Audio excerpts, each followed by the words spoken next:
look always for the me better. One thing I would say though, which is a strategy, is if especially if you're an entrepreneur like looking for a product, the really hard thing is to invent like something totally new, right? Actually commercializing it is really hard.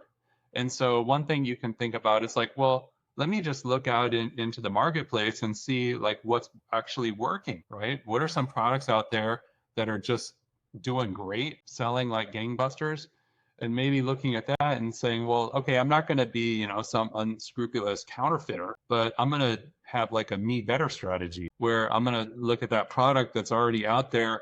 And I think that I could make a better product, or maybe you can make a cheaper product, or just make a small tweak to it, and see if you can carve some IP around that me better. Because ultimately, like with innovation, nothing has really never been done before. Like everything is always like an improvement on something else. And so, I think that's something, maybe something to think about. Like, look always for the me better. Yeah, I definitely think that, 99% of products today are in that me better or more better category. So I think that just goes to show that no matter where things are, like there's probably a room for improvement. Look at power plants, look at any kind of like highly refined air.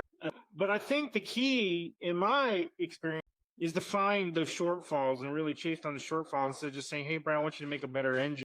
But really say, "Here's the shortfall in the engine that I want to fix, and here's my area that I want to improve."